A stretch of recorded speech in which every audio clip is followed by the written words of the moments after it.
We're basically going to play a 5-inning game. And the reason why I call them situational is just because we're going to, it's not going to, there may be 4 hitters an inning. There may be men on base starting the inning. We may start counts at 1-1, so, we're not just playing it straight, so to speak. We're going to kind of amend stuff that suits us and helps us work on some things that, we in this short time frame that we may ordinarily not would come up in the course of a game. So that's what it means. Pitching wise, Shelby Miller and Zach Brown are kind of the 2 guys on each side starting the games. Mike Morin, Devin Williams, Ray Black, and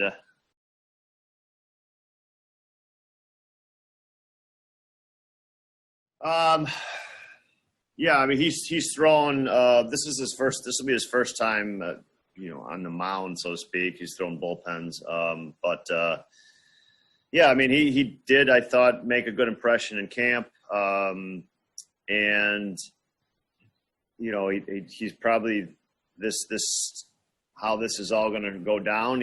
I think there's opportunity here for him, and we just have to see how it plays out. I think he's trying to bounce back. He's trying to put his career back to, on the right track. He has had a high level of success in this league.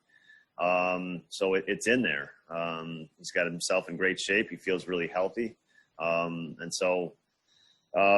Hopefully he can continue on the trajectory he was on in spring training.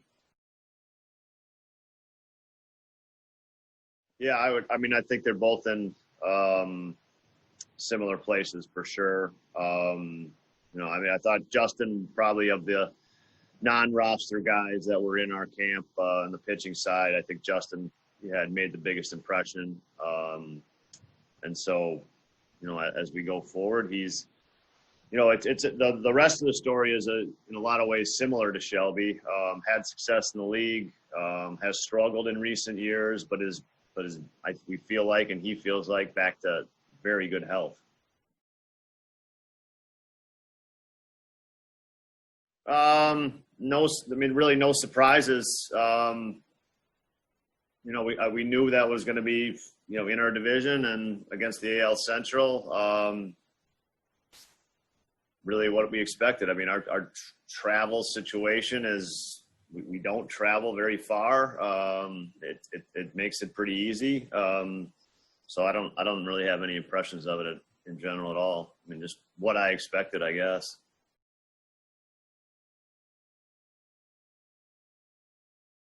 Well, no, I don't see it like it was stopped.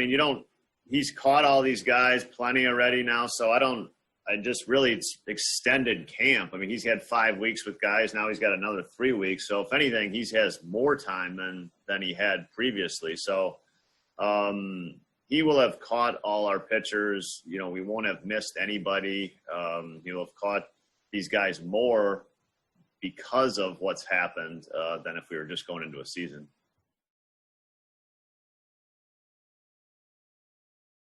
Yeah, I think, just from a travel perspective, we've got 3 trips to Chicago, which I was a big fan of. That means no planes for us. Just a little easier. I think those games are, we don't know what to expect in any of these games, honestly.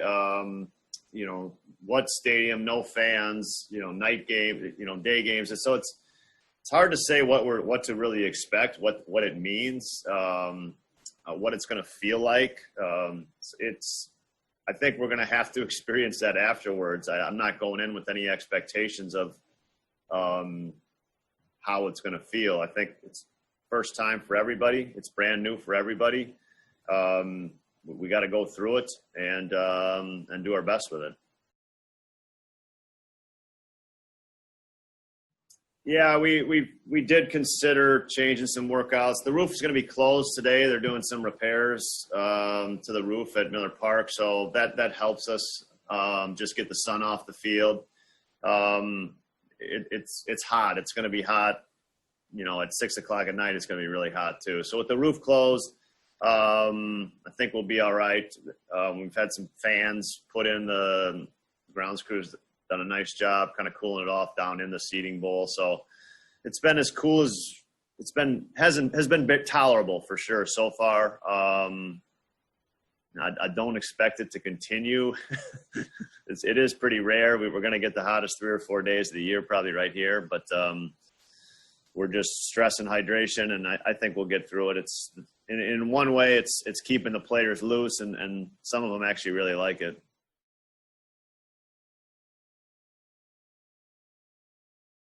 No, I probably should have clarified that. There's just one session now.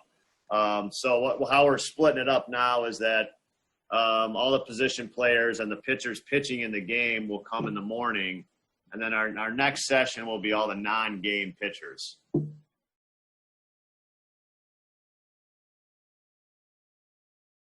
Look, this changes things for everybody. So I wouldn't suggest that it doesn't change things. It does. It changes things for Josh and every one of our pitchers. Josh has thrown twice in the live, so he threw yesterday again. So you won't see him for a couple days in this part of it.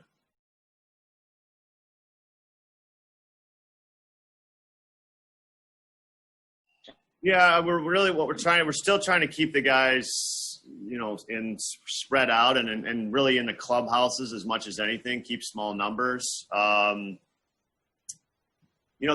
guys are getting together when we go upstairs and eat outside, on the concourse where the fans are. The kind of groups are always passing each other on the way in and way out. So that's a little bit where the mixing happens, but yeah, eventually we have to get bigger groups together to play a game. And so, today is the first day, like the position players will all be, the pitchers have kind of been switching groups. The position players are kind of the guys that probably haven't seen each other.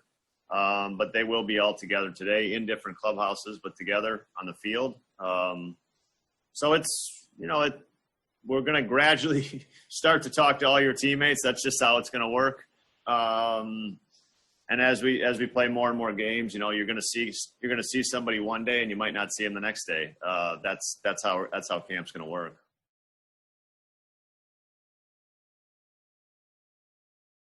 I would say, I'll tell you, we'll have an announcement shortly on that. I think I want to make sure we're finalized all the details, and I think we'll have an announcement shortly there, unless it's already been announced and I don't know about it.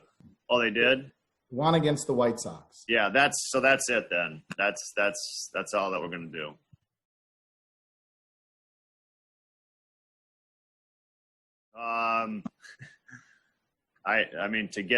We're going to try to get 3 outs in the 9th inning. Yeah. However we can get 3 outs, we'll take it. I'm not going to, I think I've been pretty consistent with that however we can get 3 outs and however it's best suited to do it that day, that's how we're going to do it.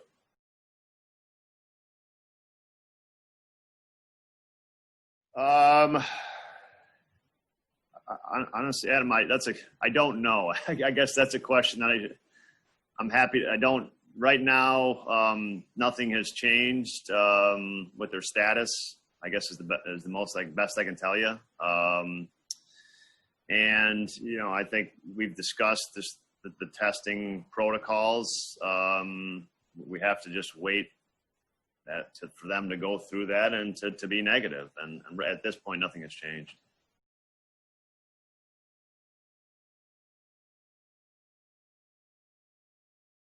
Yeah, I don't look. I think again to suggest that any of us know how to do this, I think is false. I don't think anybody has the right idea on it because we've never really done it.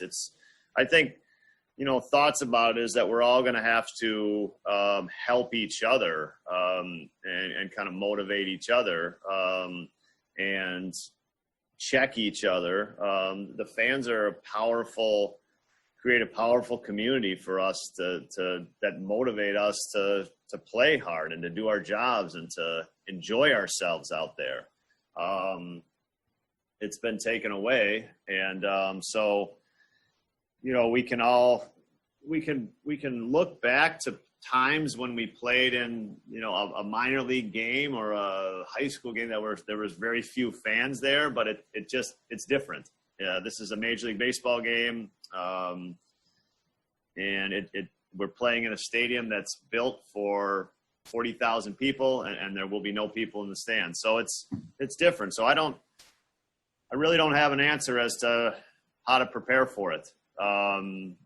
It's something that I think really is going to be what a lot of this season is turning into, is that there's a group of guys here, and we're going to have to really take care of each other, and really support each other, and really, like I said, check each other on the struggles we're all going to have, on what's different, on how to adapt when something goes wrong. And so what's going to happen is I think the group's really got to kind of turn within themselves and help each other as much as anything for all these things that are new.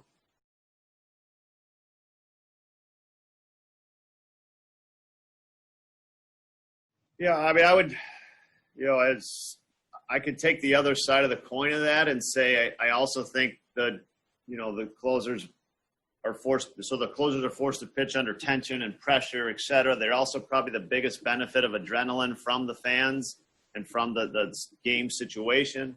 So I think like a lot of these things, they kind of cancel each other out and we don't know. And so I know as much as anybody, probably those guys' roles is going to feel a little different.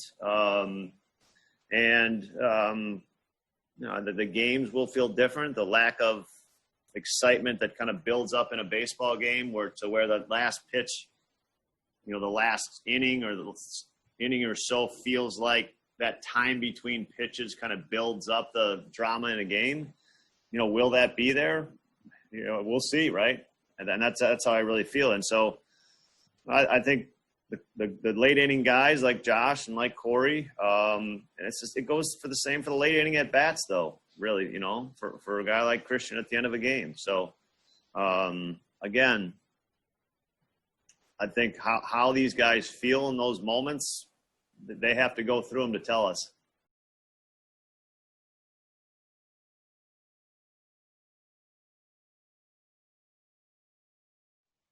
We're not doing it today. And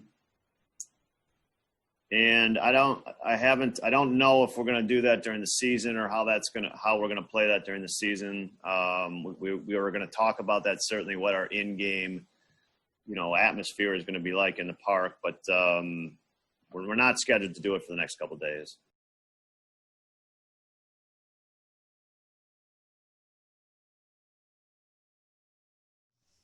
Yeah, look, I think, the length of the baseball season really allows talent to shine. It really does. It's hard to fool people for 162 games.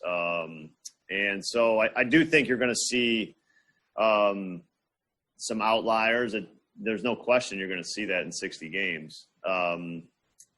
But the players, we talked about this yesterday, the players have to control like their controllables, and that is their preparation. They're going to get thrown more wrenches into everything and even their preparation, but they control their preparation and they have to commit to that. That's how you stay out of the roller coaster of performance, is really committing to preparation. So, we'll continue to talk about that, and it continues to be important. But I also think that if you're going to shorten the season, we're going to get more outlier performances on both sides of it, and we're just going to have to be willing to live with that.